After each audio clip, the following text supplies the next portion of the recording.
Welcome into the Door Report. It is episode 221 on a Monday night, May 22nd, 2023. We are powered by Alaco Fine Wood Floors. Family owned and operated for more than 2 decades, Alaco Fine Wood Floors is Nashville and Middle Tennessee's choice for premium quality hardwood floors. Since 1995, Jimmy Alaco and his army of employees have embodied the approach of taking pride in one's craft and providing superior customer service, growing from a one-man shop to a team of 23 professionals. My bad. 23. I knew that was going to happen eventually. It's my fault. A team of 23 professionals who share the founder's passion for quality craftsmanship and customer satisfaction. If you are interested in contacting them, you can find their headquarters at 2505 Winford Avenue out in Berry Hill. Give them a call at 615-356-0303 or log on to alacofinewoodfloors.com. Gentlemen, how are we feeling? We doing okay? I think this might be the best day in the history of Vanderbilt athletics. This is one of the best days of my life. I can't even lie right now. I got to put my glasses on real quick. I have been on cloud 9 since I don't even know when the news dropped, but the vibes are electric. The hits just kept on coming in the best way possible. Like every time we say that waiting on the other shoe to drop, it always means bad news. Today, It meant good news. Robbie Weinstein just wanted to watch Twitter burn today and demanded we do a space. That was the thing about it. Like it felt like it all happened literally within an hour. Dude, he was just like bang, bang, bang, bang, bang. It was crazy. And I feel like Robbie had a say in that. Like Robbie controls the pulse and feelings of Vanderbilt fans, I think, more than anyone. So, but no, we'll talk to Robbie about that. We've got 3 guests today. We're previewing the SEC baseball tournament with Joe Healy from D1Baseball.com. Joey Dwyer is going to check in. Check the chat. Check the chat, Billy. We have a good guest. Stop. Wait, why are we checking the chat? Just look who. On Twitter? They need your money and your mustache. Yes, run my bank account right now. My card's connected. Take whatever you guys need. Oh, is that Anchor Impact? Mm-hmm. Yes. Oh my gosh! Heck, they might join a little bit later too. But no, Joey Dwyer. Question mark. Joey Dwyer and Robbie Weinstein will check in. Joey at about 7:15. Robbie Weinstein at 7:30. I feel like we're running a talk show or something, boys. But here we go. 7 o'clock. TDR After Dark. We got to get to a lot of our opinions though first. We got Joey coming up, the insiders. So we got to kind of scramble here. Before we do, we got so much to get to. Before we do, don't forget to follow us on Twitter, Door_report, and Instagram, Door.report. Like us on Facebook. Subscribe to our YouTube channel. We're live there right now. Our podcast is available on iTunes, Spotify, Google Podcast. And while you're at it, give our podcast 5 stars and a review on iTunes. All right, let's get to the breaking news. All right, boys, let's start with football. I know we got a lot of basketball and probably mostly basketball we want to get into, but Prince Kollie has come home. Prince Kollie, the linebacker transfer from Notre Dame, a 4-star recruit out of high school. He said in this tweet from Pete Nakos, the guy that broke the story, he said, "I've heard from just about every school. I've had to weigh my options, but I came to the decision to go to Vandy." Obviously, Clark Lee recruited him to Notre Dame. He's an East Tennessee native. We've already talked so much about Prince Kollie, but guys, it's official. And Will, that linebacker room, as we've talked about, is starting to look pretty scary. The front seven in general on that defense is starting to look like it could be pretty formidable this fall. And it's not just the first few guys. It looks like it might have depth. And that's what we've talked about episode after episode after episode, is what holds Vanderbilt football back. It's not the first guys. It's not the first string or Clark Lee, Derrick Mason, James Franklin, whoever it is, Bobby Johnson, getting in first string talent that can compete in the SEC. We've seen that. It's getting in those second, third string guys. And man, Prince Kollie's not a second or third string guy.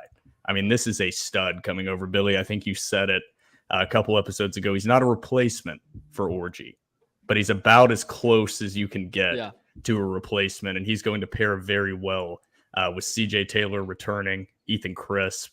I'm missing a bunch of guys. Ethan Kane Barr. Patterson. Oh, man. Yeah. The list goes on and on. The depth at linebacker, and that's not even getting to this defensive line, that if they can remain healthy, unlike last season, Davion Davis, Miles Capers, this could be a front seven unlike Vanderbilt has ever had. So Strength of the team, I would guess, Will, in your mind? Oh, absolutely. I mean, By that, far. and I think the receiving core. I wouldn't say by far, because I think the receiving group on the offensive side of the ball that Vanderbilt has, probably outside of the Jordan Matthews, Jonathan Krause, Chris Boyd roster, which was just outstanding. I mean, that's going to be hard to ever top. This is probably the most talent that you've seen at once on a Vanderbilt offense. If A.J. Swan can put it together in that running back group, man, you're starting to get me real excited. Excited for that. I was already about as excited as I can get for that Hawaii tailgate, and this just builds it up anymore. It's going to be a zoo, the Nashville Zoo at Lot 2, baby. Wait, what was that, Trevor? Yeah, Vandy 62. Shout out to him. 18.5-point favorites. Wow. As of right That's now, when's the last time? When's the last time? It's going to go up. It's going to go up. I mean, and too, like last year, whenever you were sort of breaking down the football roster, there was a lot of question marks. But I think even last year, you were like, okay, like the strength of the team is going to be the linebacker group. And now that you lose Anthony, and I don't like we said, I don't think anybody can replace Anthony, but I mean, Lord, like you got some guys on this it's just in this group, in this linebacker group. And I mean, the depth, like Ethan Barr was a starter last year, and Ethan Barr is a great player. Ethan Barr like might not be the start, like might not be in the starting rotation. He might be a depth guy. And if Ethan Barr is a depth guy for you, I mean, goodness. But that's pretty impressive. I mean, Prince Kollie, I think just having a talent like that. I mean, whenever he tweeted out his photos, and if you haven't watched any of his high school tape or some of his like limited Notre Dame tape, if you just look at his body, like if you just look at photos of him, you're like, this guy's he's a football player. This guy's a football player. So, man, I mean, what a day to be a Commodore.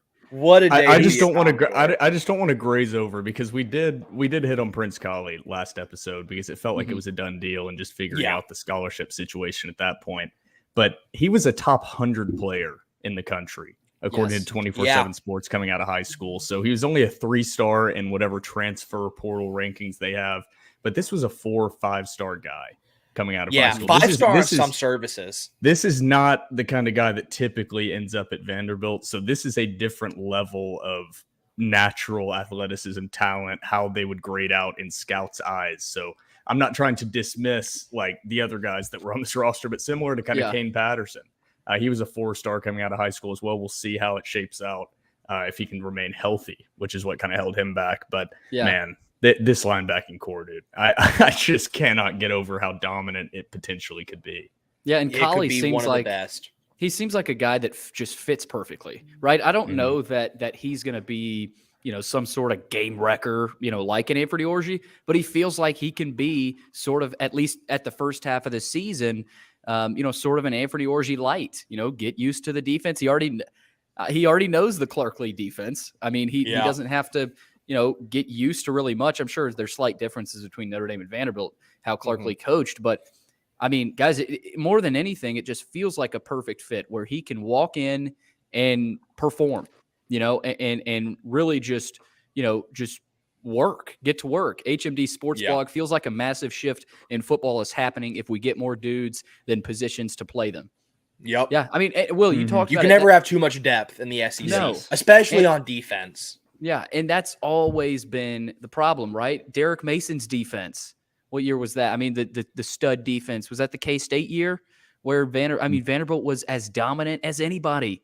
Or even the year before that. Was it the year before that they broke all the Woody records? Yeah, I think it was the year before that.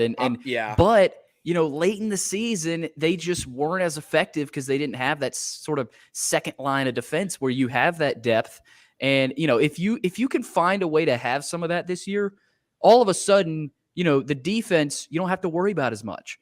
Because we talked about the corners, guys. We've talked about the struggles with the safety and the secondary. But all of a sudden, Trev, you've got some help in the linebacker room that I think will also help the secondary. Won't put as much pressure on them. Well, and shout out to Shelby Waddle. I believe that's his first name on Twitter. He commented. He made a comment. He's like, get the running back room nailed down and get the secondary nailed down. I do think that and I don't want to dampen the mood, but obviously with Richard gone, that sideline DB is obviously a glaring hole. With that being said, a way that you can inadvertently improve your secondary or at least take a load off them is by beefing up that front seven. You know what I mean? Like you hear all the time, like coverage or not, you hear coverage sacks all the time, but sometimes you hear like what helps the secondary the most is having a ferocious front seven. And so maybe that can take a load off them. I'd hope so. I would still, I don't even want to think about the secondary right now. Is it the weakness? Yeah, I honestly don't. George Harwell chimed in and said need to figure out the cornerbacks.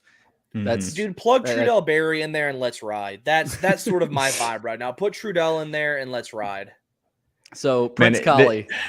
It's CJ Taylor. It's CJ Taylor. I mean, that he is the more depth and athleticism you get in front of CJ Taylor playing that kind of hybrid linebacker safety position within this Derrick Mason defense. And you're just adding more and more. Derrick Mason, good God. Clark Lee. We said Derrick Mason's name too much. I tweeted out the live and said, let's ride. And now he's stuck in my head. I'm going to have nightmares about Derrick Mason. Intellectual brutality.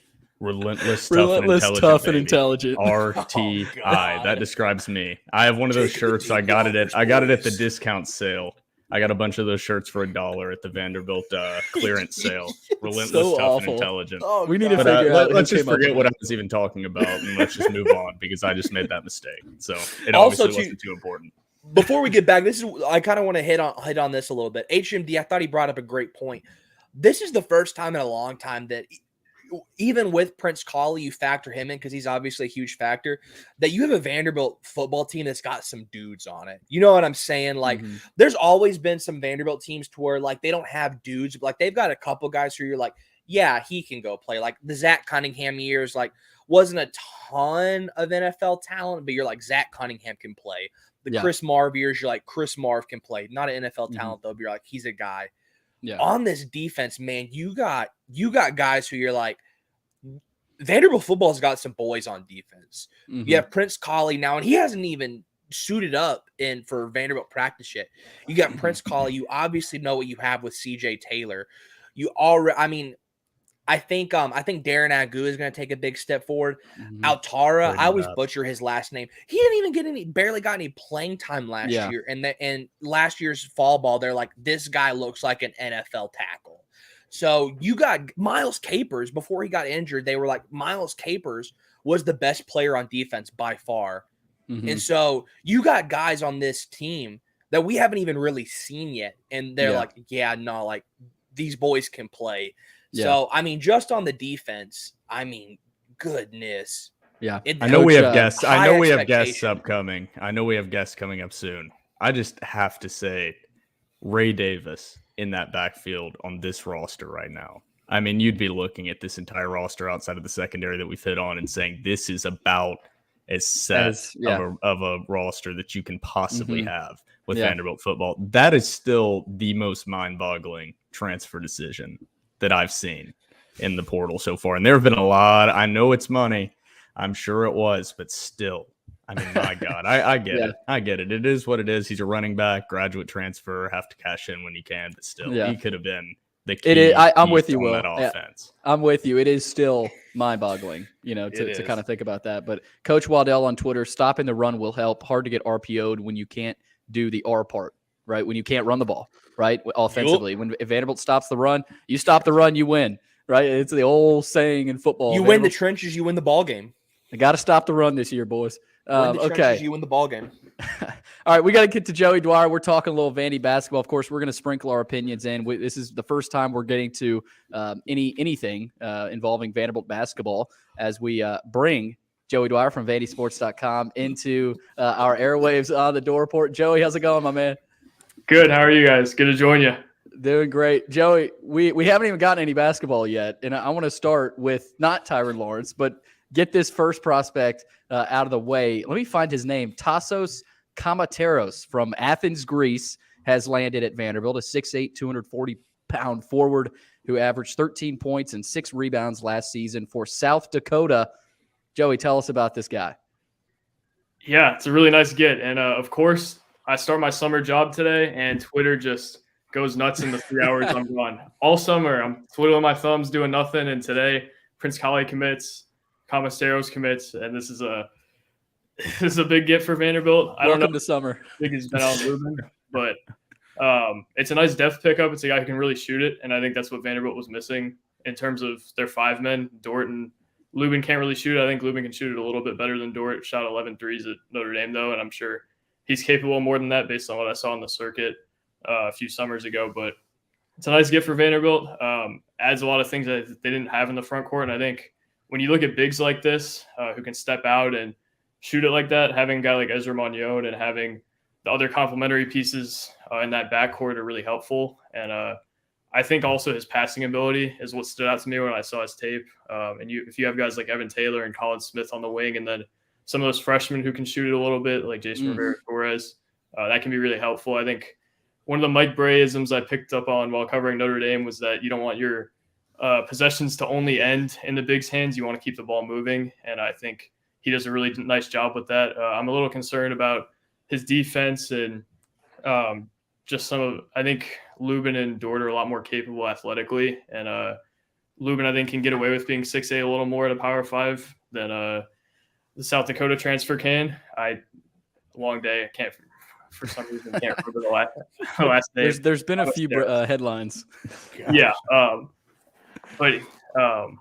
yeah, really nice gift for Vanderbilt. I don't know that he'll be the starting big. I still like Lubin a little bit better. I think he's more of a complete package, but I don't think that Lubin will be their leading scorer in the front court per se. I think he may do the most things for them, but he may not be their alpha scorer down there. I think it's really nice kind of how they've diversified the front court. When you lose a guy like Liam Robbins, kind of have to do that because you can't replace him with one guy. And I think Vanderbilt did a nice job with that.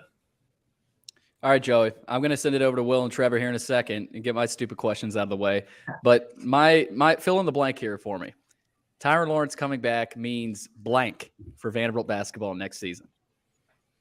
It means a lot. It means hope. It means that Vanderbilt can be competitive in this era of college basketball, and we weren't sure that they could do that. I think I counted on the space with you guys on that he went in the portal, and I was like, how do you win if you can't compete in the way that the other schools are competing? And Vanderbilt has shown now that it can compete that way, and that Tyrin Lawrence is a guy that they can prioritize, and when they put the full court press on him, they can get him. And I'm not sure that I was confident that Vanderbilt could do that a few weeks ago, and I don't know if anyone really would have been confident that Vanderbilt could do that a few weeks ago. This isn't just a 2023, 2024 thing. This is a program. This says something about this program that I'm not sure that we could have said a while back. Assuming they land Lawrence, I'll let him make the announcement himself. But assuming they land Tyrin Lawrence, this would be program altering in my mind, and certainly puts Vanderbilt in the nice position to at least be on the bubble of the NCAA tournament this year. Joey Dwyer, VandySports.com. Will, what you got for him? So I know that Tyrin Lawrence is number one on everybody's mind, but I'm going to hit on this freshman class a little bit because I think they've been lost in the shuffle, especially by us. We've barely even talked about the guys in the freshman class. I don't know how familiar you are really with the guys coming in, but who do you see that can actually make an impact on the court in this freshman class? And then we'll touch a little more on the Lawrence impact on that. Hey, I love talking about recruiting. I love the question. I think Isaiah West is going to give them a lot this year. He's the local guy, the guy everybody hears about. And I think it's for good reason. Maybe he won't give you as much as Ezra or Tyrin will year one, but I think he's a capable ball handler, can play both guard spots, has a nice edge about him defensively. I really like Isaiah West and what he can bring as a freshman. I think the guy I might be highest on long-term is Jason Rivera Torres. I think he can really play. And I don't know how much it's going to translate as a freshman because some of those wings who I don't know if he needs to fill out as much as some other wings that I've covered, but a lot of those guys take a little bit of time, but I think his upside is really, really high. Right now he's better off 2 or 3 bounces and off the catch a little bit, but he can really get to his spots in the mid-range. He can rise up and hit shots. He can finish around the rim. He's capable there. JQ Roberts, I think, is a guy who can give them some things. Just Jerry Stackhouse, when I asked him about JQ Roberts, said he's one of the better athletes they've ever recruited, and they haven't recruited an athlete like him in the past. I think I'm still kind of in wait-and-see mode on how far he is in his development. I think it's hard to tell right now based on his high school season and the competition he played, but he can maybe give him something with the athleticism. And then Carter Lang, I think I would have been a little more optimistic on before today's commitment, that he could give them something this year. I think that probably tells you that he's a little bit buried on that depth chart, but he's versatile. He's also a good passer, and I think he could be a really nice player as well. And then Malik Presley is also a guy with freakish athleticism that I think Vanderbilt fans are really like. Had some big offers, and actually late recruitment. For some reason, we found out that he was on a visit at Hawkins Field one night when I was there, and I just walked around the halls for about an inning just trying to see if he was anywhere, and we found him. So, and also Vanderbilt got him a few days later. So that was a cool story and a nice commitment for Vanderbilt. But to answer your question, sorry, I went a little long. I know we're on a time crunch. I think Isaiah West will probably give them a lot this year, and then Rivera Torres will give them some things as well. I'm sure Trevor's got a question here, and I want to swing it over to him, but we're getting some questions about that sick backdrop. I was going to bring it up too. Study. So is that your backdrop? Because it's being said that that's the backdrop of a 55-year-old sports writer, and you look just a couple years younger than that right now. Adam Schefter-esque. Yeah. I need a backdrop like you guys have. This is my dad's office, actually. I just came back home, so it's a little different than the regular setup, but I'm glad that people like it. Maybe I'll come back here for some future podcasts. No, you see, Joey, we don't have as good of a backdrop as you, so we superimpose Vanderbilt Stadium or the Hog or whatever. So mine's just a big white wall. It's like I'm in an insane asylum. I'm house sitting for my folks right now, so like behind me is just like a fridge. So I don't think it's better than yours, Joey. But Joey, what a day, man. What a day. I'll ask you this. So going back to the 4 and the 5 position, assuming, which it looks like it's going to happen, our sweet, sweet boy Tyrin Prince is coming. Or Tyrin Lawrence. I said Tyrin Prince. I'm thinking of Prince Kollie too. That's how absolutely like fried my brain is right now. Assuming Ty comes back, which it looks like he will be, does the 4 and the 5 position even need to contribute offensively that much, assuming that the backcourt is going to be as good as we think it's going to be? Like, you obviously don't want them to go out and, like, no disrespect to QMB, like, you don't want them to put up like 4 points a game. You obviously need a little bit more offensive contribution, but do they really have to be that good considering how good Vanderbilt's backcourt's going to be?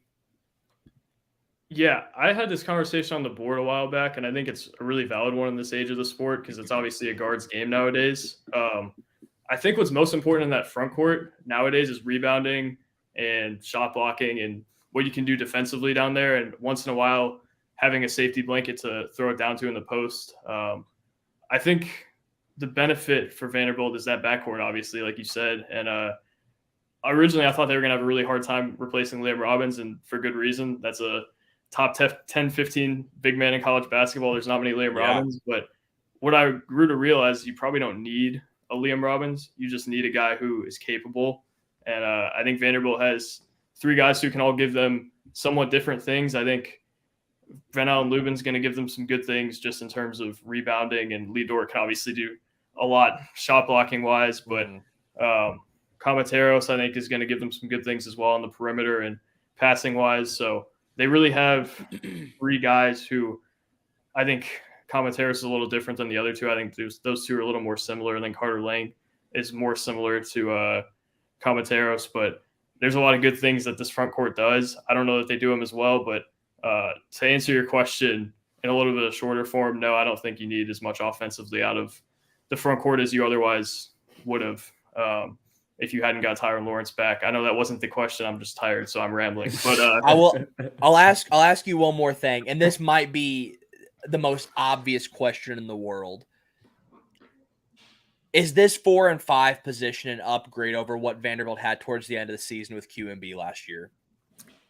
I would say so, yeah. I think I'm a little concerned about it, but I think there's 3 guys who can all do good things and 3 guys who can all do different things. And I think it kind of goes back to what I had thought in the preseason last year, is if Liam Robbins is getting the most minutes, then you're in a really good spot. I think if Van Allen Lubin and Lee Dort are playing a lot of minutes, that means they're farther along in their development than maybe some people had thought, and this team has a much higher ceiling. I think Lee Dort has the highest ceiling out of anybody in this front court. And the good thing, though, is you don't need any of those guys I think they have good enough depth where they don't need any of those guys to be tremendous. They just need all those guys to give them certain things and kind of pitch into the hole. Joey, we got a couple more here. We got about a few minutes till we get to Robbie, but Vanderbilt basketball, let's face it, has been on a roller coaster ride these past, 5-6 months. The second half of the season, the postseason, 7 players entering the portal. How much does Tyrin Lawrence change that perception in your mind? Because for us, when Tyron's, and like you said, you joined the Spaces, it was doomsday, right? It was pretty negative from everybody. Because that was less than a month ago. Yeah, and he was the one guy that we said from the beginning, if Vanderbilt keeps Tyrin Lawrence, the ship's still sailing, right? But if Tyrin Lawrence enters the portal, that ship is sinking. So how much does him coming back? Are you back to the, sort of the beginning of the offseason before everybody transferred? Or, are you kind of, sort of somewhere in the middle? Oh, I think this is huge for them. I think I'm about back to where I was heading into this offseason, to where you're looking at a legitimate chance at an NCAA tournament and a legitimate step for this program. I think Tyrin Lawrence was kind of the missing piece. And I think if they can get Tyrin Lawrence back, they're in a really solid spot to make some noise. And that's one of the better backcourts in the league. And it also tells you a lot about the program's infrastructure. I think when you look at kind of the sum of what they had lost, the numbers look big. But when you replace Jordan Wright with Evan Taylor, when you get the guys that they've got in the freshman class, I think this team really stacks up nicely compared to what they had last year and has a chance to make some real noise. And like you said, the narrative, I think, on this team is completely flipped. I'm completely flipped from that. I don't consider myself an emotional guy, but I'm completely flipped from where I was either. Yeah, I think Trevor's absolutely rational thoughts only from the three of us. Yep, I'm always no emotion whatsoever. With that being said, the Dores are back. And that's not an emotional. That is based in fact and logic. The Dores are back. You sound like me with the Cubs every 2 nights. I think my favorite screw your Cubs. I hate the Cubs. The masculine go Reds. My favorite graphic on Twitter is the one Jalen tweeted yesterday of you. Commodores. Yeah. Yes. That looks like he whipped it up pretty quick too. Yep, he just beautiful. All of it. Joey, thanks again, man. We got to get to Robbie, but again, enjoy your summer as you begin it. And sick office, man. We're pretty jealous of you. Jealous. I'll tell my dad, and I'll come on next time less tired so I can pronounce names properly. There you go. Hey, thanks, Joey. Joey. The rest of us. All right, that's Joey Dwyer, obviously from VandySports.com. Let's hop into Robbie Weinstein. It's 7:30. Guys, we're doing a good job of staying on task here, on time. Robbie from Vandy 247 is a big explosion of Vanderbilt news today. Robbie, I said at the outset, first off, thank you so much for joining us. I said at the beginning that you had some control over the news breaking and when it broke. How much control did you have over the swoon of information today? A lot. Or was it just like a draw? No, I see that smirk. I mean, I've kind of had an idea, a pretty good idea for a few days that Tyrin Lawrence is going to come back. It was just kind of at what point I honestly didn't hear anything new today. It was almost sort of what I didn't hear. Like people stopped talking and, it's like, I'm pretty sure he's decided and everybody's sitting on this so that he can announce. I was like, I might as well throw in the CB now. There you go. So it was what people weren't saying as opposed to what the other things you might have heard or were expecting to hear. I think my guess, and this is just from covering recruiting for a while, I think nobody at Vandy probably wants to screw it up at this point. I don't know if he's even specifically told them that he's coming back, but I don't think like an announcement is imminent. I don't think it's going to happen during the show or like tomorrow, but I think he's coming back. I'm sure Will and Trevor are going to get more into Tyrin, but just today in general, right? Prince Kollie, Tasos, I don't even know how to pronounce his name from Greece, but I mean, he commits. Have you seen a day like this? I mean, you went to Vandy, right? You've covered Vandy for a good bit now. Have you ever seen a day like this news-wise in the off season, really? I mean, it's not football season. It's not basketball season. This is before the SEC baseball tournament. Like, have you ever seen a day like this on the beat? I don't know. I was thinking about that earlier. Like, I can't really remember one. I know that on 4th of July 2 years ago, they had 3 football commitments, I think, which really sucked for me because I was trying to like have a beer and enjoy my holiday. I was at the beach. But that wasn't like, it was Caleb Kollie who ended up, and actually Kenzie Paul, who both ended up decommitting, and somebody else, I can't remember who else. So it was like 3-star guys who, it wasn't like this where, nobody, unless you really are into the recruiting stuff, you probably, if you were a Vanderbilt fan, you didn't even ever heard of these guys. Whereas today, obviously Prince Kollie, that, is big, and then he's a big name, and, you get probably a preseason all-SEC player back, and a player who, if you didn't get back, your team's not going to be any good. And if you do get him back, then, it could change whether Stackhouse is here 2 seasons from now. Yeah. I want to get one more baseball question out real quick. We haven't touched anything on baseball yet. We will. But where are the Vandy boys right now, right? They're a 4 seed in the SEC tournament. You were there, I'm pretty sure, for the Arkansas series, at least 2 of them. How convincing was that weekend for you, right? Did that prove much to you? Or was it, sort of a weekend where Arkansas struggled and Vanderbilt got lucky? I mean, because I'm not saying they got lucky, but, they're at home. So how much did that prove to you as a guy that covers Vanderbilt baseball? I mean, I think it's a good sign that they can take 2 out of 3 in a series like that against a team like that when they don't have their top 2 starting pitchers. That's definitely a good sign. To me, for the current team, like, look, they're good at home. It's really tough to win on the road in the SEC, and now they're probably going to get, home games all the way up until the CWS, it looks like, based on winning that series against Arkansas. So I didn't see anything that makes me think that they're a national title contender, to be honest with you, unless they get Holton and, Hunter Owen back, but maybe they will. I mean, it sounds like Hunter Owen could come back for the SEC tournament. I kind of suspect that maybe they'll hold him back, but he's gonna be back this season. Robbie Weinstein from Vandy 247. We got Will and Trevor coming up. Will, what you got for Robbie? Robbie, what a day. What a time. We're always waiting on the other shoe to drop new news. I said it to start out on this, that we're always waiting on the bad news for the other shoe. And today it was just like good news, good news, good news. But running with your crystal ball and assuming Tyrin is back, what does this starting 5 look like for Vanderbilt basketball? I'm assuming that Tasos Kamateros, I might be butchering that last name, will not be in that starting 5. But how do you see that playing out for Stack? Yeah, I mean, I think obviously Magnon and Tyrin Lawrence, assuming that he does return, obviously will be starting. I think it's really hard to see Colin Smith not starting. I think it's also hard to see Van Allen Lubin not starting because I don't think he's coming to Vanderbilt to sit on the bench.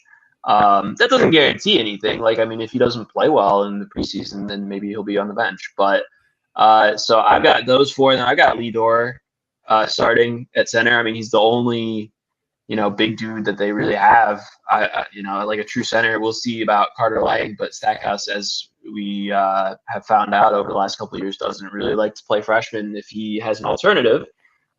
So those are the 5 that I would go with. I think they'd probably prefer to go big at the start of games because there's not that many teams in the country that have good, big backup centers who can actually score on you.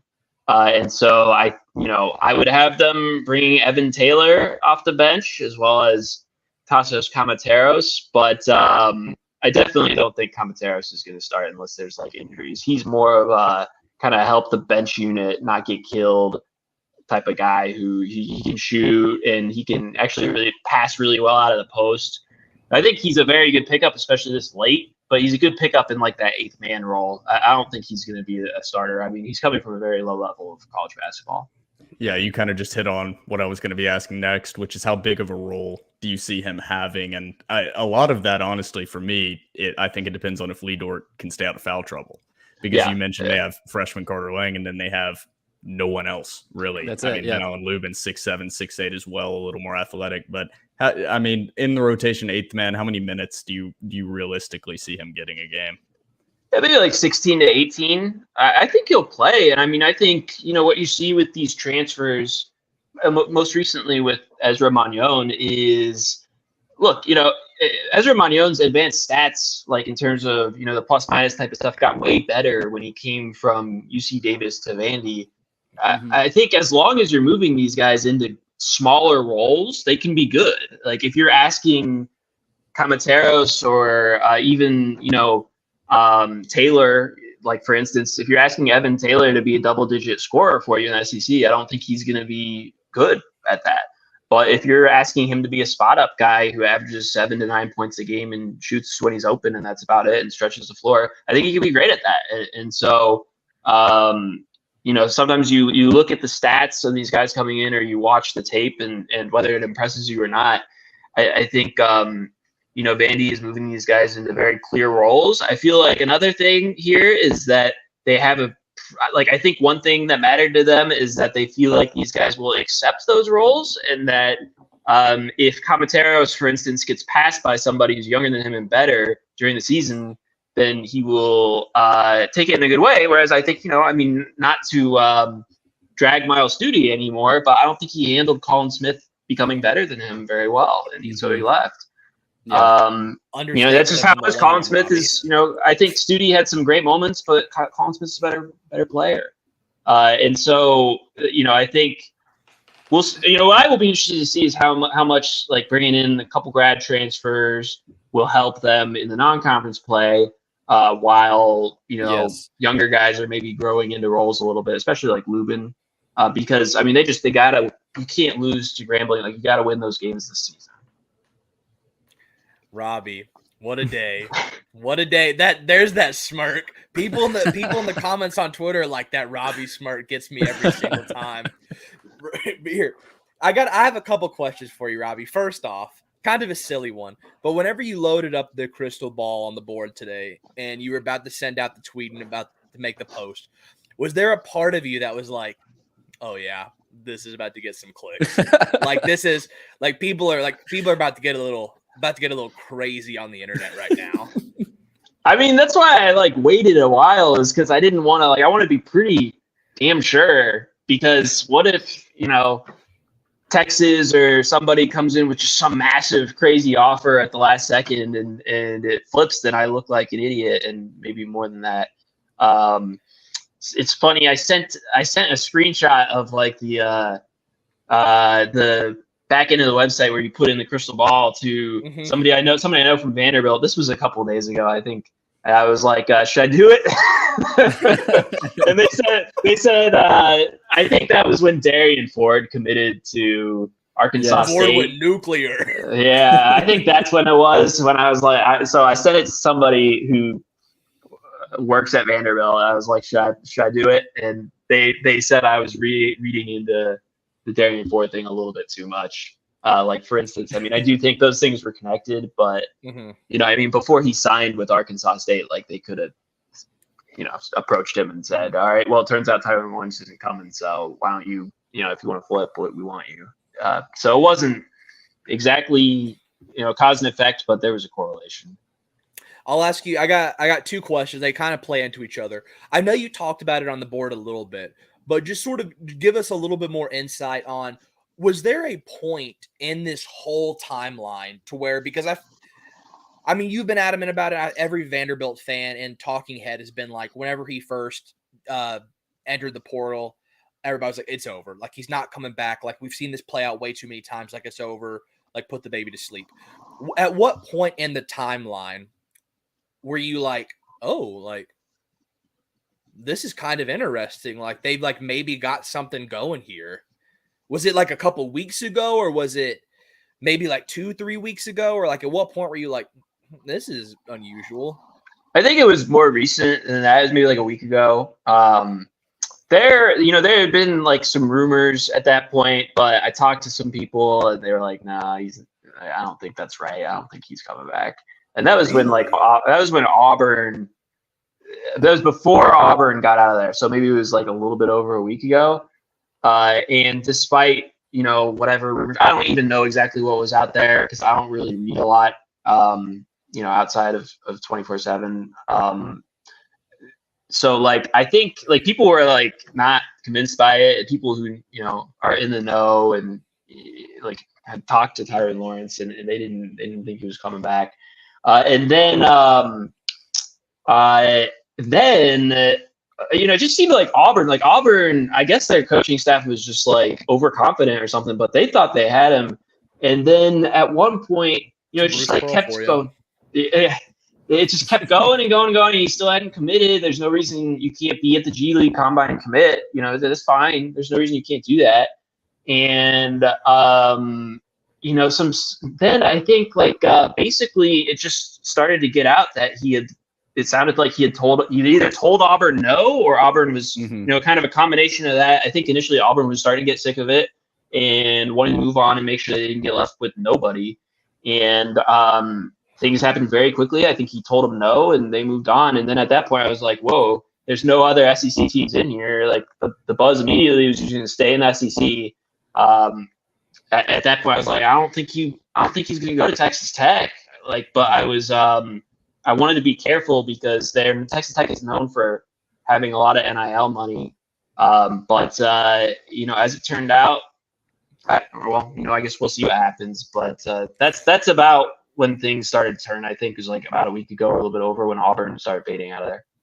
And this might play into the timeline a little bit. You would obviously know more than any of us.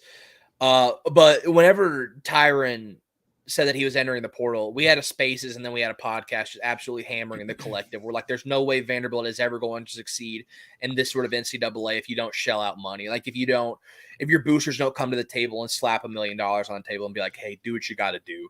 Yeah. It has been a little bit more promising with Vanderbilt, with Vandy United, the Athletic Village, all the renovations like that. I mean, we don't want to brush that under the table. Like that's been huge for fans because like everybody knows, First Bank Stadium literally has not been updated in over 100 years.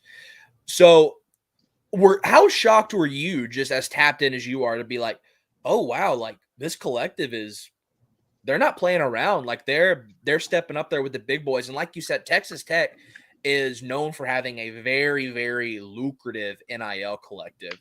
And the fact that Vanderbilt went toe-to-toe with people like Texas A&M, I don't know about Auburn. I'd assume Auburn got a lot of money thrown up. Exactly, yeah. And then there was a report today that Kentucky was like tried to, and then they were like got basically a stern no that he is like not leaving. And you know that those people will throw out coal mining money at anybody. So are you like shocked at all that you're like, wow, they're like stepping up to the plate with the big boys and going like toe-to-toe?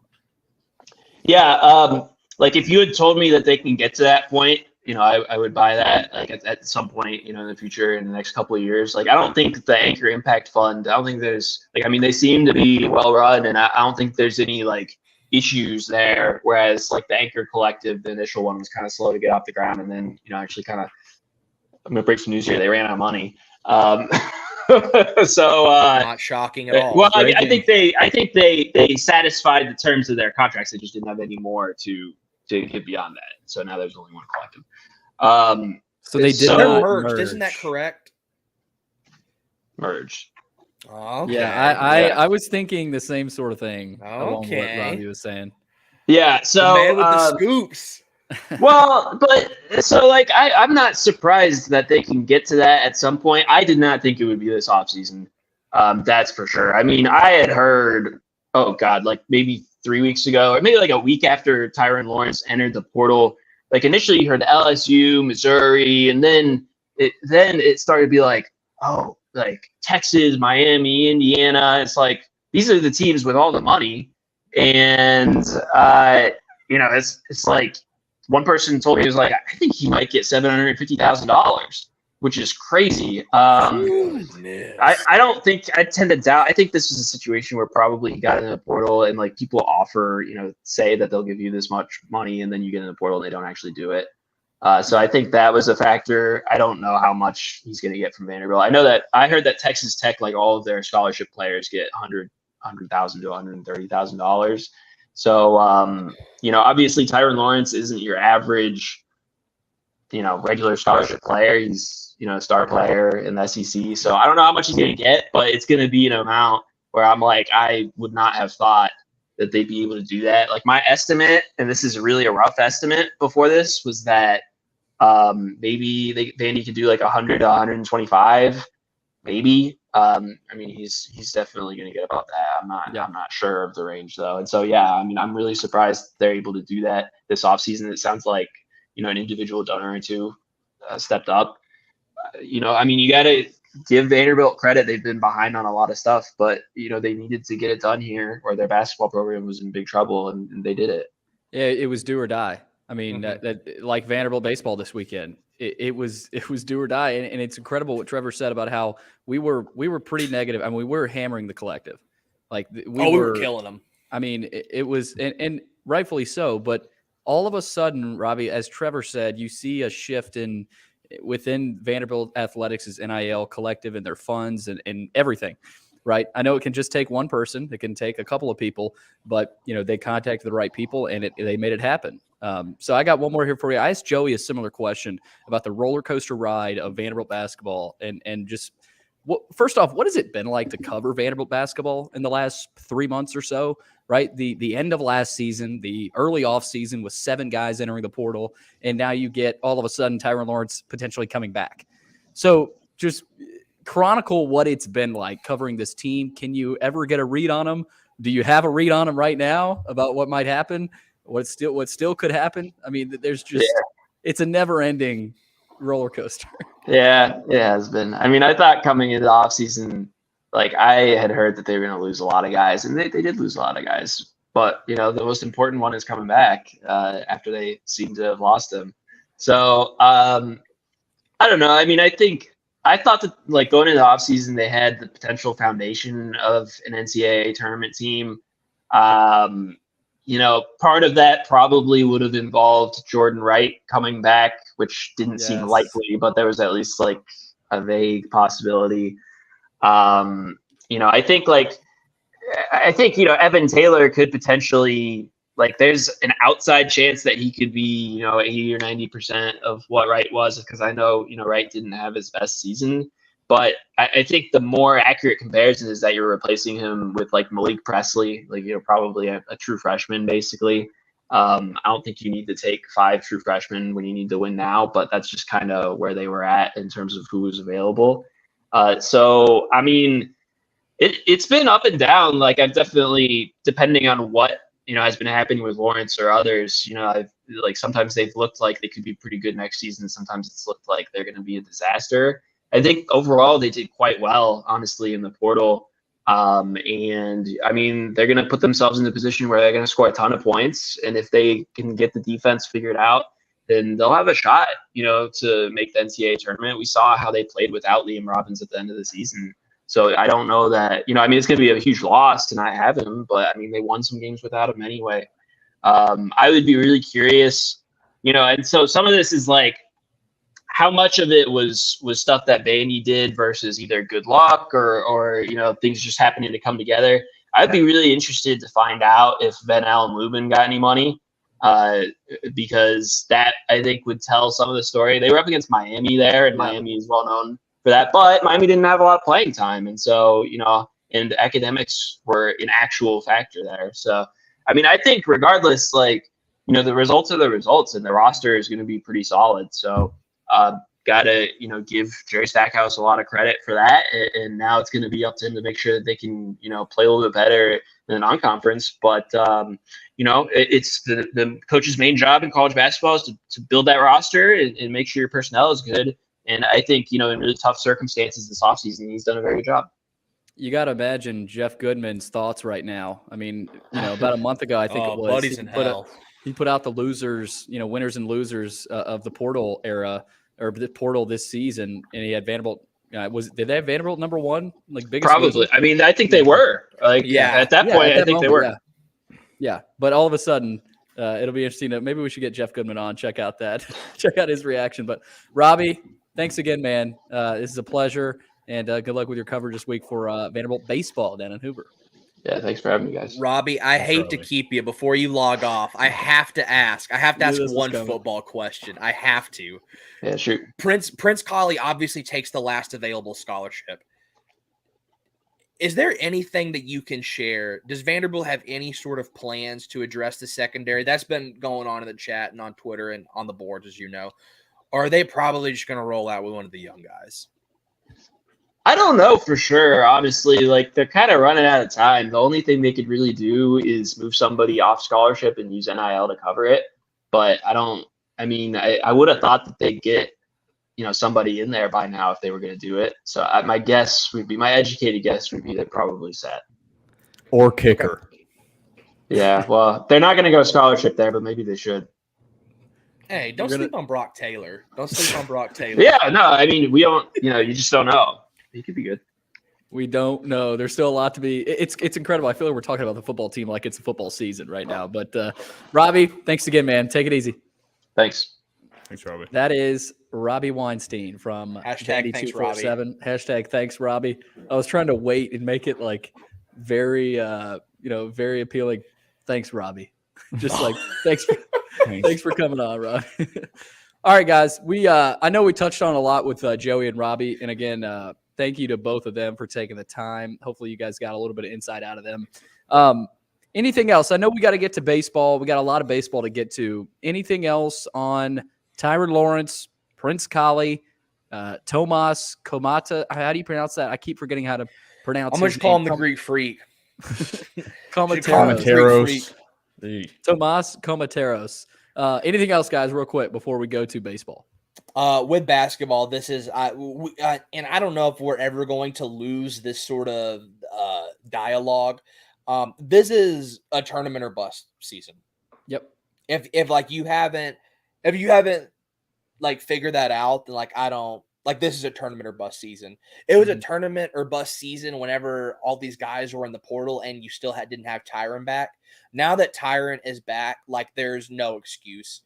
And also, I'll ask this question for you two guys, and we're also monitoring the chat on Twitter. Please tap in, let us know your opinion about this, because this is an everybody question.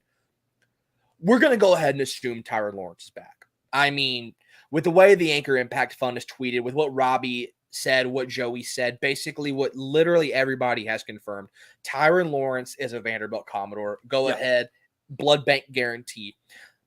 Where would you put this team in regards to talent for Jerry Stackhouse's tenure? Where does this team rank in regards to his most, it might not even be most talented, but maybe most complete team is a better way to put it. Then again, there's a lot of it we don't know. We don't know Evan Taylor. We don't know. But at this moment, it has to be his most talented roster. I mean, what is it? He hasn't had a very talented roster in the past. So I mean, last year. Yeah, that is true. The floor is, the floor is pretty low. Exactly. Yeah. So I think it is that, Trevor, you said this is a NCAA tournament or bust team. And that is completely confirmed by Tasos Kamateros coming in as a fifth-year transfer, big man. He's not going to be a program builder guy. He's a one-year rental out of the transfer portal to fill a need, and he's going to fill that need and then move on. So I think that, and I hope I'm correct on that. I believe I'm correct. He's a one-year rental type player. But, I mean, that all but confirms that Tyrin is coming back. Just the trajectory of this roster, one remaining scholarship. I don't think they're going to be giving that to some random freshman, a late commit in the class or anything. So, I mean, yes, somebody just said second most talented. What would you guys say is the first most talented if this is the second most talented roster? Also, HMD saying Final Four bust. Trevor, stop being negative. Final Four bust. Don't let me drink the juice. Do not get me on my high horse. Let's see. Jay Will says definitely 1 through 15 with the freshmen. I think it has to be. I just don't want to get too excited because size is still going to be a problem, and it will rear its ugly head. This team will have issues. Makes me so excited. This team is going to have problems. That backcourt is an NCAA Sweet 16 type of backcourt with Ezra Manjon and Tyrin Lawrence. And guys, we said this on Twitter too. I think this might be the most talented backcourt Vanderbilt has had in my lifetime, and people are like Jenkins and Tinsley. Is Ezra, and maybe this is just recency bias. Is Ezra better than Brad Tinsley? Like, would you? Well, Tinsley was a shooter, and he was more of a pass first guy. So is Ezra, though. But Ezra, I think he's obviously more dynamic. Tinsley couldn't slash the way that Ezra can. I think Ezra makes more of an impact on the floor than Tinsley did, because Tinsley, he wasn't real physical. He was a good passer. He was a really smart player. He obviously had the size on Ezra. Yeah, but that whole team under Stallings was, I'm not going to say soft, but they were more of a finesse shooter type. I think Stack is a different style. He's a physical defense first, let's get out and run. Like it's hard to compare those backcourts, but early prediction, I think this might be the best backcourt in Vanderbilt history. I'm not trying to overreact. I don't think that's an overreaction what Ezra either. Mannion did this past season. Derrick Byers and Shane Foster. But those are different. Like I'm talking point guard and shooting, like 1 and 2. I understand point you guard can do and recency bias, but I mean Derrick Byers and Shane Foster, I would consider the best back. Wasn't Byers was he a 3? He was a point. He was a point Unless guard. I'm wrong. I don't think Derrick Byers. I thought that was Alex. Alex Gordon. Alex Gordon was the point guard. Mario Moore. But I mean I would put that one up there above. No offense to Ezra Tyrin. We'll see. I hope I'm wrong. I hope they can put up some incredible numbers. But we're doing. I just keep like to rephrase it to put this back in our minds. We're getting very excited with the team that has gone to the NIT 2 years in a row. That used to be absolutely unacceptable, horrendous season for Vanderbilt basketball. And we're discussing, is this the best backcourt that Vanderbilt has ever had, when the NCAA tournament for a long stretch was the standard with every backcourt that they had. It's why I hate the excuse from people that defend Bryce Drew's shitty coaching job, when there are a lot of teams that have dealt with bad injuries. None of them went 0-18 in SEC play. It's kind of the same thing with this is, yes, the standard of Vanderbilt basketball has lowered, but we have to kind of keep in mind that it's not like the last 2 years or Jerry Stackhouse's tenure has yielded any true success compared to the previous years of Vanderbilt basketball. That's exactly what HMD Sports Blog VU just said. We love Tinsley because we have good memories of those teams compared to now, right? Yeah. Those teams were winning, right? They were doing a lot of winning. You could also make the argument that that particular Tinsley senior year team also underperformed, but yes. Yeah. TDBIY too. Don't forget Wade Baldwin was a lottery pick for a reason. That's another good point. Ooh, that's a George, great one. Ezra, best perimeter defender we've ever had. I might agree with that. I mean, thinking back, Jermaine Beal was a good defender. Mm-hmm. Gordon, I remember he wasn't real big though. I'd probably have to agree with that. Is Tyrin Lawrence better on defense than John Jenkins is though? Because I think it as hell is. Yes, Jenkins was not a defender. He was terrible. I mean, good God, his like freshman and sophomore year at Vanderbilt, he literally might have been the worst defender. A liability, and that's putting it lightly. He was bad on defense. Yeah, Scott Greek Freak has 1 year. I was about to ask that too. Are they still doing COVID years? I think this past year was the last hoorah of COVID. I could be wrong though. I heard a lot. Or maybe this is the last year of COVID years because Tasos was on the San Diego roster 2019-2020. The Greek Freak was on that roster. So I think this might be the last season with that extended year of eligibility. Yeah. Mark McNulty, if Ezra continues to improve on his three-point shooting, he will be very tough to stop. That's another good point. If Ezra can start shooting the rock, all of a sudden, his game changes a lot and the Vanderbilt team changes a lot. Yeah. I mean, that's all of a sudden scary for Vanderbilt Tasos fans. is a shooting big man, but this roster still, does it have enough shooting? Because that's been one of the key trademarks of all the great Vanderbilt basketball teams is having knockdown shooters. And I still don't know if this roster has the shooting capabilities that we've seen in the past. Mm-hmm. I mean, you have guys who can shoot, but you don't have guys that are just absolutely knockdown shooters. John Jenkins, Shane Foster. That's a good point, Will. Brad Tinsley at the point guard position. Stackhouse has not had a knockdown shooter other than maybe Miles Stute. Maybe. And he was very inconsistent. That's the closest thing that you've seen. Tyrin Lawrence can shoot. I mean, for sure, Colin Smith can, but are those guys 3-point shooters? I don't know. I still think that along with the size and rebounding is going to be what kind of hampers this team in the upcoming season. But Evan Taylor could be that guy. I think I was going to bring up Taylor. He could be that guy. He could be that guy, but there's nothing proven yet, right? There's nothing coming back that we saw from last year with a whole lot of confidence shooting wise. Maybe you could say Tyrin Lawrence, but again, he wasn't. That's not his primary game, right? He is a slasher. Grant Green chimes in and says serious backcourt depth with Mannion, Lawrence, Taylor, Lewis, and West. That's a good point. I mean, Isaiah West and Paul Lewis are going to be called upon, right? I mean, we saw this past year, how much Paul Lewis got on the court, right? And same with Isaiah West. Say Ezra goes down a few games, is West that point guard? Is Paul Lewis that point guard? I mean, that's there's still a lot of sorting that Stack is going to have to do here. But yeah, it's going to be interesting, guys. We're getting a lot of comments here. I think Paul Lewis, I think is a guy that I missed out on, but he could be an X factor coming off the bench, having a very different play style than Ezra Mannion when it dictates. Because he showed a lot of signs late in the year. Well, you could plug him in at the 2 as well and keep him and Ezra. I feel like we saw that a little bit towards the end of the season last year, to where I really liked it when Paul Lewis and Ezra were on the court at the same time. I thought that was really fun to watch. I think that, but then again, that's very small. He's going to be a little limited. He's going to be a little more limited this season with the combo of guards he's going to be able to use, because you don't have the size of Liam Robbins and QMB, and your third big man being the smallest of the three in Lee Dort, who is now going to be your biggest man on the entire roster. That's at another thing. 6'9".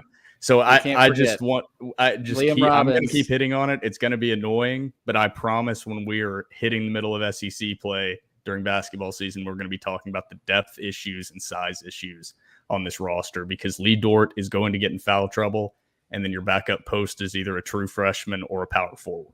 That's 6'7", 6'8". So that puts you in some limiting roles, especially when you're going to be facing some talented bigs in the SEC. The Pickology 101 on Twitter, Lewis, Ezra, and Lawrence will play a lot of key minutes together. Agree with that. I mean, those three guys right there, Ezra, Lawrence, and Lewis, I mean, they are going to have to really carry the load because of, like you said, Will, no Liam Robbins, right? No QMB. Your only post guy right now is Lee Dort. And at 6'8", the Greek Freak, is he really a post player? Like is he really going to go down there and beef up with SEC guys? No. So here's my opinion. I think Stack still has to go pick out a 7-footer, around that. Maybe he doesn't have to be a freak athletic-wise, but you've got to get another 6'10", 6'11" body that can bang in the post, right? Carter Lang what is he, 6'9"? 6'9". So, I mean, this team, Will, you said it. We haven't talked about it a lot. I know everything's been positive with Tyrin, and it should be. But again, there's still a missing piece, and it's post depth, right? I mean, and it's just going to be missing. Yeah. And how many scholarship spots they got left? 1, and it's Tyron's. So there's your answer. That's it. This is the roster. I mean, it's going to be different. Do they try to clear one more spot for a guy like that? Who knows? But I think there's still a missing piece. And they're always, I mean, look, it's college basketball. This team, as fans, you want this team to look perfect in your eyes, right? You want this team to, have no holes.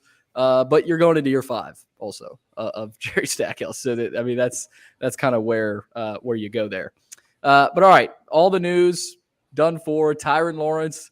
I'm tired, guys. Tyrin Lawrence is, of course, most likely coming back to Vanderbilt. Prince Kollie, another guy that has already committed to Vanderbilt. And Tasos Kamateros, I cannot pronounce the Greek his name. Freak. That's I'm gonna mentally make his name the Greek Freak.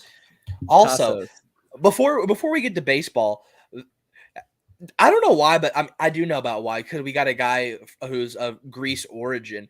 Vanderbilt with a very storied history of having big men who are not from the United States. Yes. Yeah. I immediately thought of a guy like Australia, AJ Ogilvy. Yeah. Festus Ezeli, Stephen Chingang, the Greek Freak. Yeah. Will, we've got some responses from you in the chat. Grant Green says size is overrated. All of Miami's Final Four team that played minutes was 6'8", 6'9", or less. Norchad Omier was 6'7". College basketball is all about guard play, he says. Yeah, so I don't again, disagree. I see what he's saying. I don't disagree with that. Yeah, like I'm not saying that that's going to prevent them from being what we want to see. I'm just saying that it will be a problem.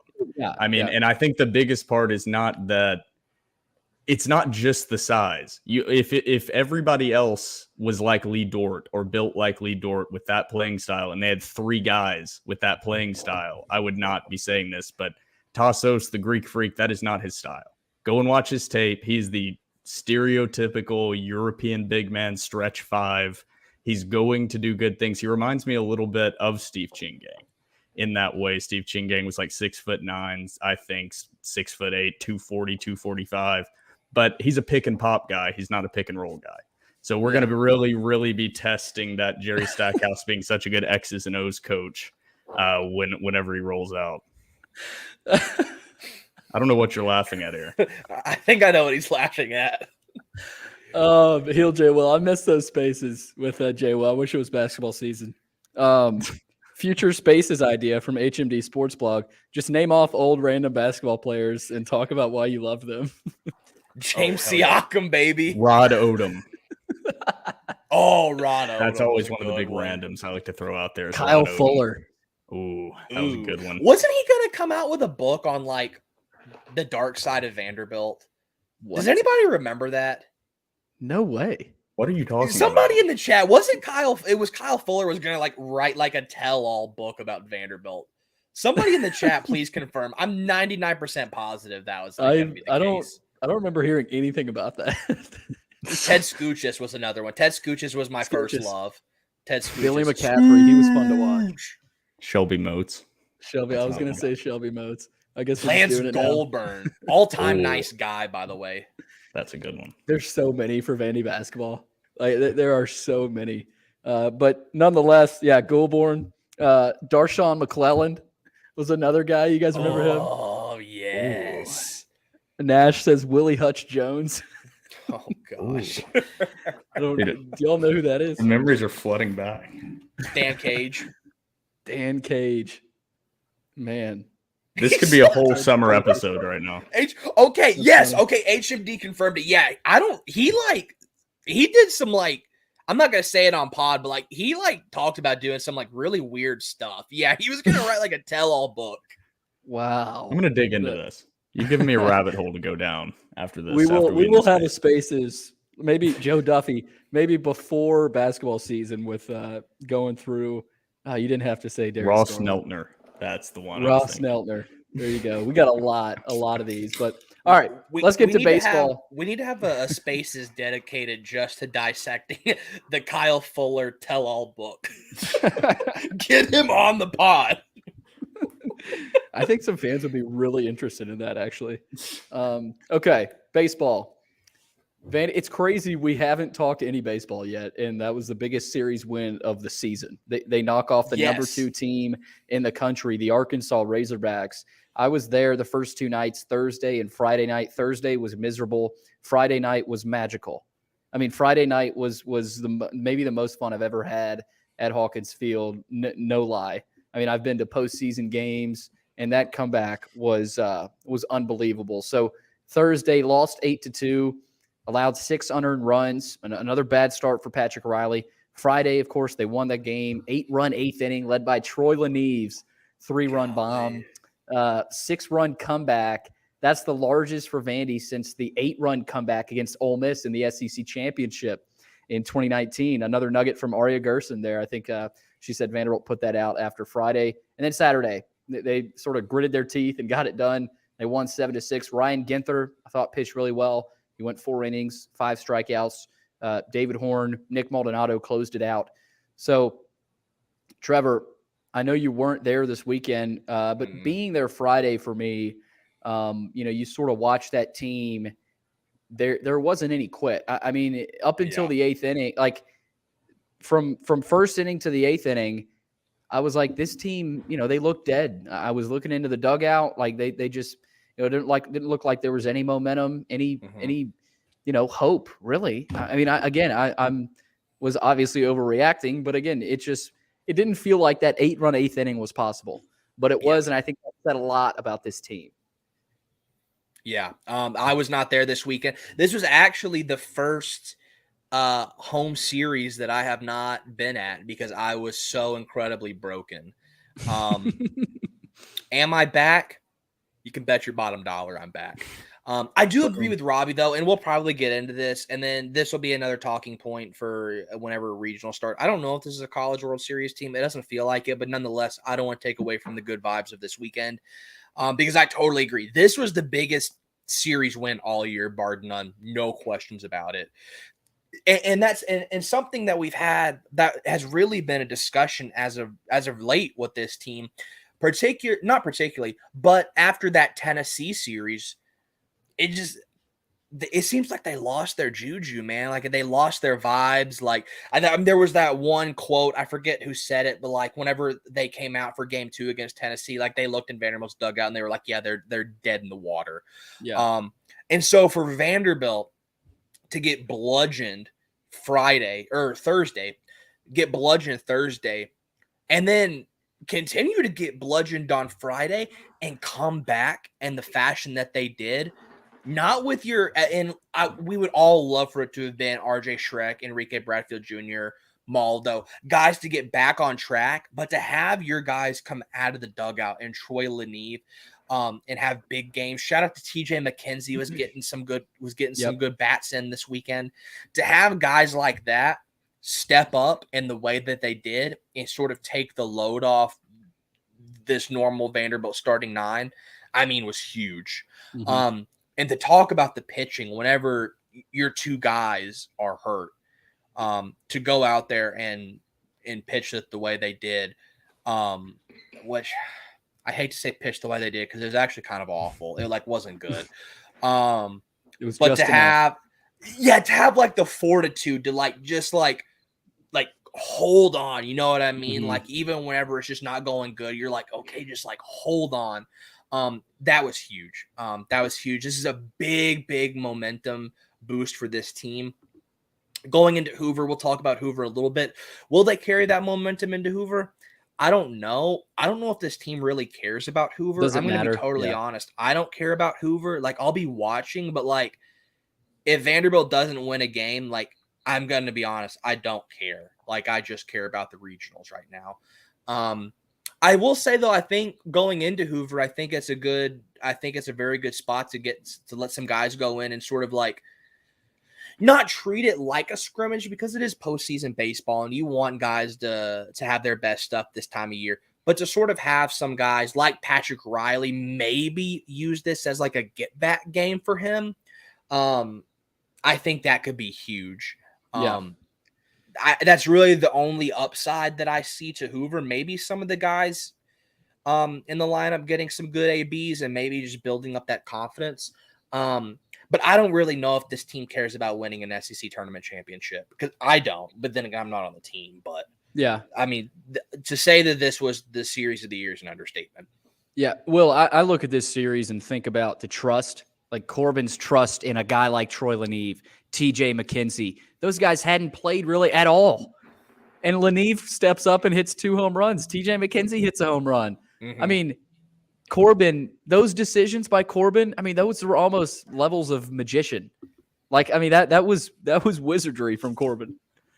Nash said it in the comments. Nash Sports, good comment there, said the X factor always seems to be the senior experienced baseball guys. Yes. In postseason play, Leneve being a good example there. I tweeted out there was never a doubt at Vandy boys. But I watched the entire Thursday loss and that performance, 6 unearned runs, like you said, Billy.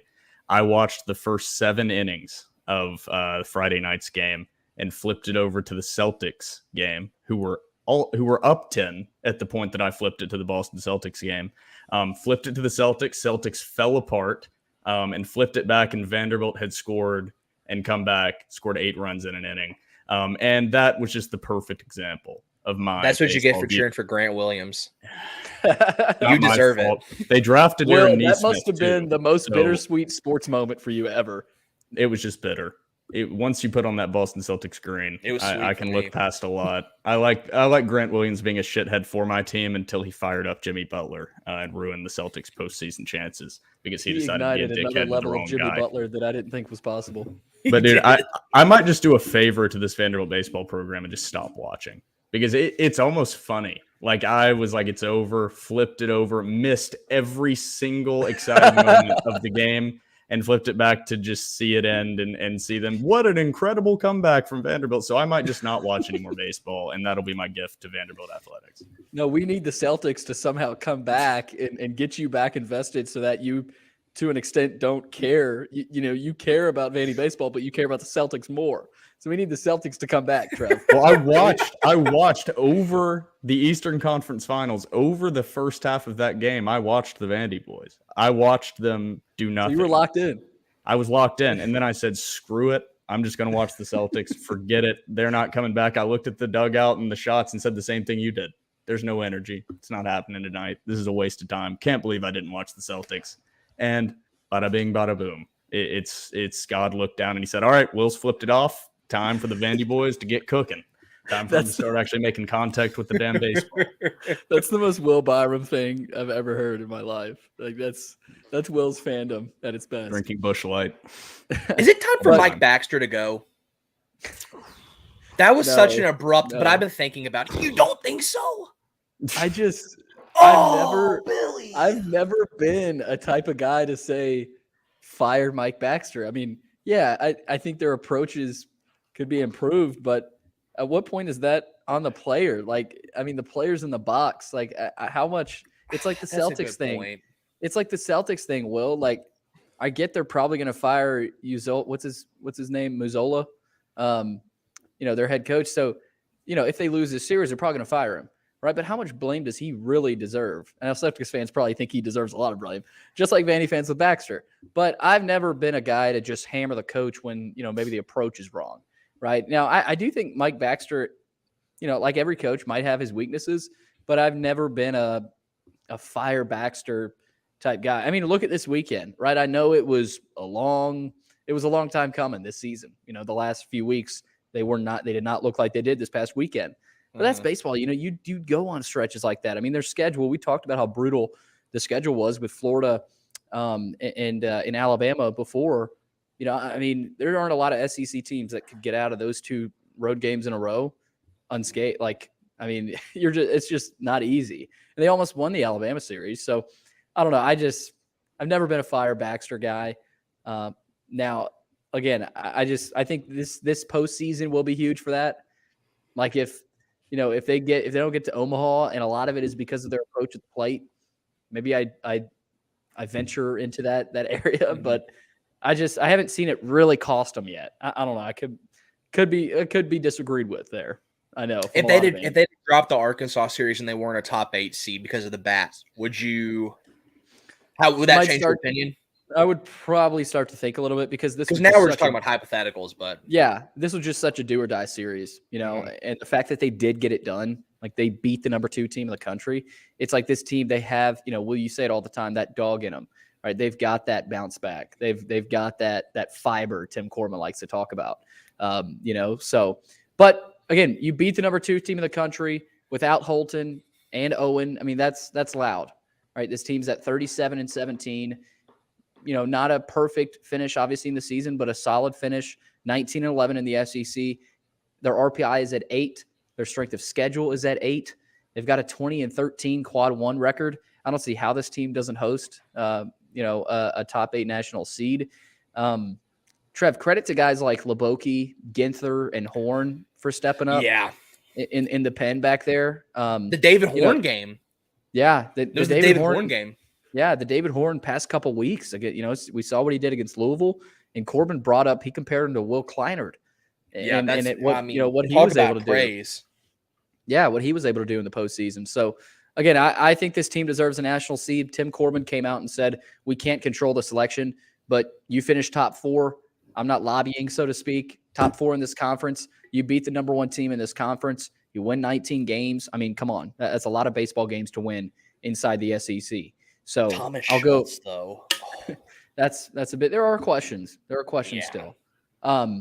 I'll go around the room here real quick. I know we probably all had the same answer. Do we all agree Vanderbilt deserves a top 8 national seed? Yes. Yes. I think yes they too. deserve it. But do they have more work to do to be a lock? Maybe my brain is just broken right now because like D1 baseball, Baseball America, like all these guys are like, yeah, they're like a top 8, and I think they will get it, and I think they should, but there is like a little part of me that's like, oh, like what if they don't? But then I think that's just me being an idiot. Also, like they're gonna get a top 8 seed. That's just me being like pessimistic and like anxiety ridden. I think winning the Arkansas series, like we talked about it, how much is the committee factoring that in? I think the negative of losing 2 series in a row right after, just in the minds of the committee, seeing Vanderbilt get dominated by Florida in the previous weekend and then losing at home, even though it was to the number 2 team. If that was to happen, they didn't have that comeback in game 3 of the series. I think I would be saying it's not locked up. They need to show more in Hoover. That would mean a little bit more. I think this weekend and that comeback locked it up. I could be wrong, but I'm a little on the other side, Trevor. I'd be shocked if they're not. Nash on Twitter, yeah, 6 or 7. 6 or 7. What do you think they? I'm thinking 8 or 7. If they got in at 6, I think I would be a little bit surprised. Well, the thing is, I think Vandy might go ahead of Clemson. Like, say Vandy makes a run in the SEC tournament and wins it, and Clemson really struggles in the ACC tournament. I could see, because Clemson right now has that 6. Essentially locked up. But again, like these tournaments, I know people say they're not important, but if the polar opposite of what a team needs to happen doesn't happen, like for Clemson, if they go 0-2 and then that Vanderbilt team, who's a 7 right now, wins the SEC tournament, I think they'd probably jump Clemson. That's a good point. So, I don't think these tournaments are completely meaningless. And Adam comes on here and says, I don't see the love for Coastal. They have like 2 quality wins all year, haven't played anyone. Yeah, Coastal, I think Vanderbilt will, no matter what, be ahead of Coastal. And I think they are right now, if I'm not mistaken, on most sites. So, yeah, that's the debate, per se right now. Is Vanderbilt has Vanderbilt locked up a top 8 national seed? I don't know if I would say locked up. I think if they win 1 or 2 games in the SEC tournament, yes, they have locked up.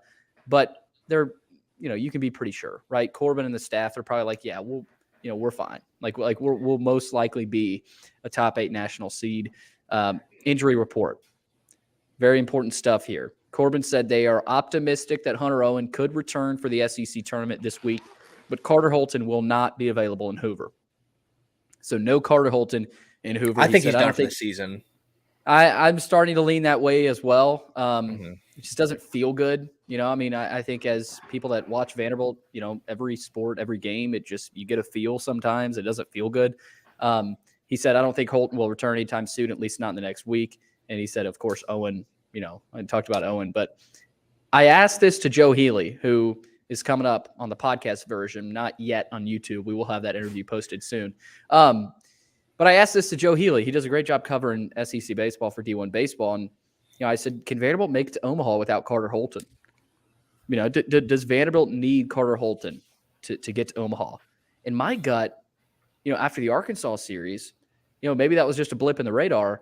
But, they found a way, guys, at home. Now, that means they need a super at home, which they'll probably get. So I think it's a good question. But to you guys, is Carter Holton that important? Do they have to have him to get to Hoover or to get to Omaha? I think they would have had to have the Carter Holton that we saw at the first half of the season, not the post, not the South Carolina and onward Carter Holton. I think even if you had that up until that point, I don't like your odds. If you have before the injury Carter Holton, I still don't think I would put this team at a lock just because the bats really scare me. But God, that pitching is good. If you have like a healthy, like on point Carter Holton, throwing lefties like that up there is really, really gonna do some lineups in. The bats still scare me, though. You've got a Patrick Riley in your back pocket in the pen who pitches. You can't have him start anymore. I totally agree. I think he's a liability starting. I think if he starts for Carter, I don't want to go ahead and chalk that up as a loss, but like mentally, I'm going to be like, Vanderbilt has lost this ball game. Mm-hmm. Will, do they have to have Holton? To me, this team, I can't break it down as well as basketball or football. This team is going to all come down to the bats. I know that's kind of contradictory to how I've always talked about postseason play, because it always seems like pitching is king when it comes to postseason play, like defense or whatever you want to say, the trenches in football and but this team's bats have just been so up and down, so inconsistent. I mean, even the Arkansas series that we just watched that we're glowing about, that is the definition of inconsistent bats. I mean, you saw it in game one. They couldn't do anything. The team was sloppy on the defensive side as well.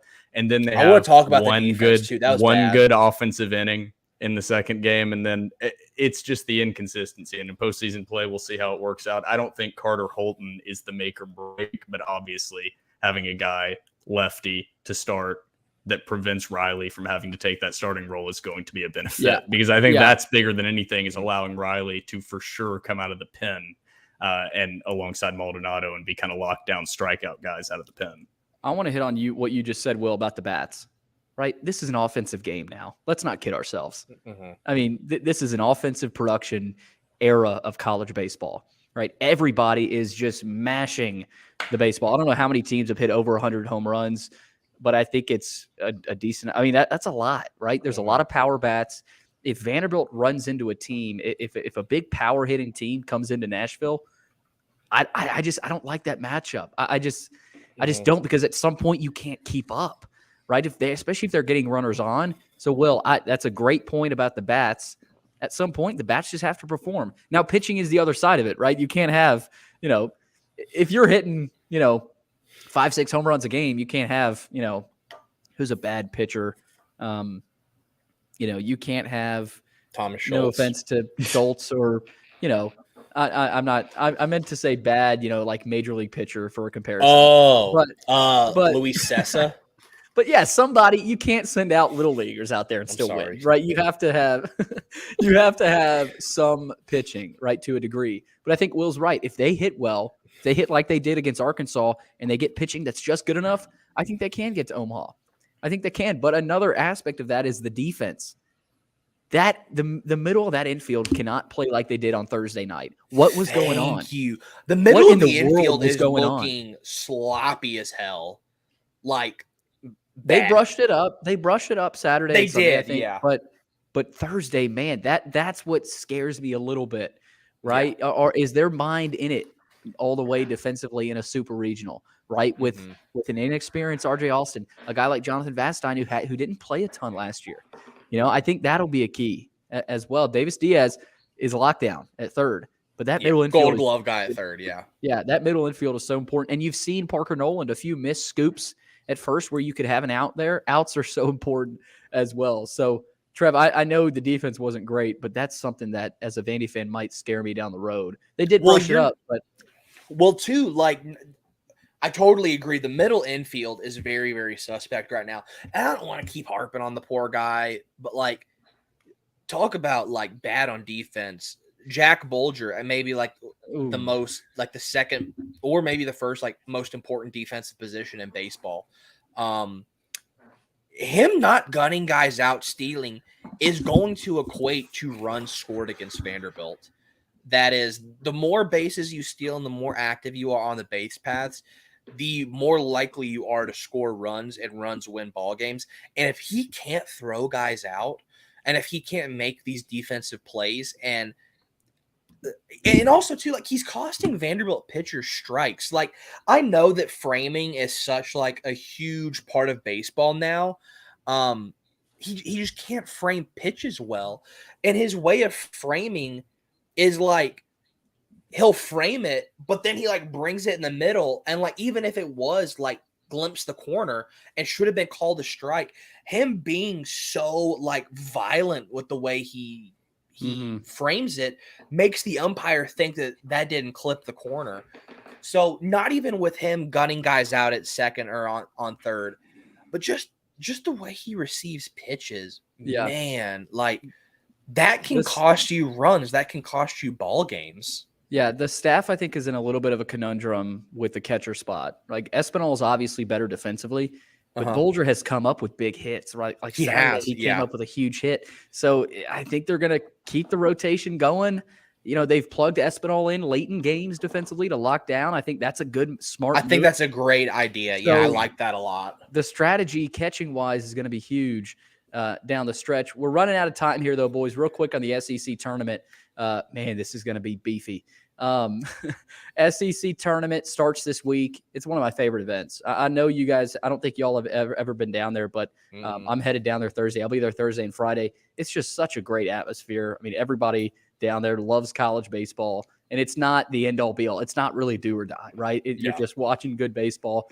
Vanderbilt will play Wednesday night at approximately 8 o'clock. It will not, I'm telling you now, it will not start at 8 o'clock. It will probably start closer to 9 o'clock. Like 9. Because there's games that go longer. It might rain. The forecast looks good, though, for Hoover. I'm sure we've said that before going into Hoover. But real quick here, they'll face either Auburn or Missouri. That's after the 4:30 game.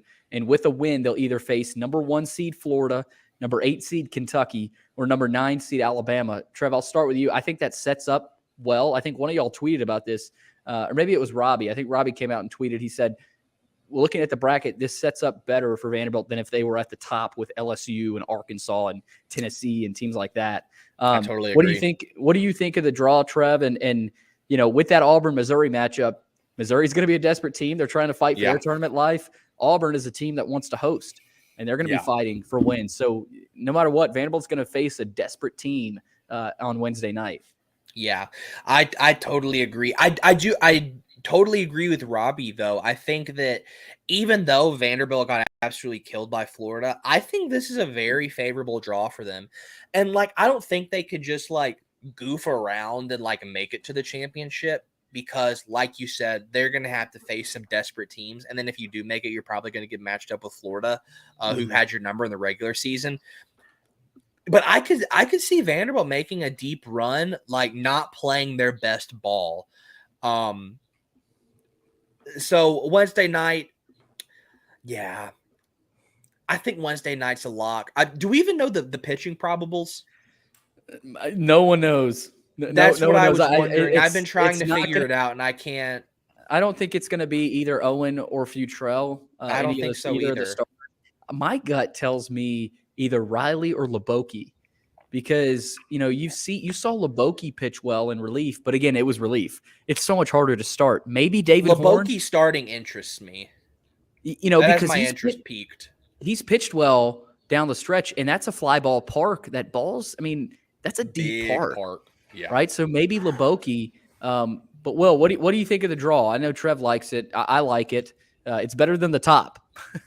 I'm not going to act like I can add anything to what you and Trevor said about the matchups. I hope that Missouri upsets Auburn, and we get to play 12 in the first matchup. But I've really got to pee. I'm trying to make it to the end and not get up. But that's all I've got to add. You've been killing those cores. We've been watching. Dude, it's been Busch Light. It's been some Busch lattes, but they are running through me. And boy, do I need to break the seal right now. Before you go, though, Will, we had a comment here from Vandy for Life. Over under 9:25 p.m. start in Hoover. Over under. Oh, that's a great line. I'm going to go under. I think we'll start before that. But if there is a weather delay, then this doesn't count. Bets are avoided. We got to reset that over under line. So I'm going to say it's going to start before then, but weather delay pending. Okay, Will's going under. Trev, what about you? I'm also going to go under. I think it will start closer to 9, but I think the pitch clock doesn't push it back that far. Good point. They're calling it the action clock. I think a lot of the experts are now, but speeds up the action. I don't like it either. I'll go under. Yeah.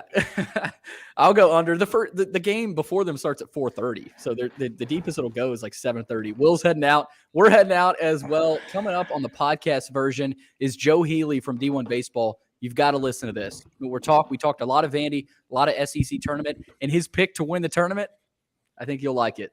Coming up, Joe Healy from D1Baseball.com.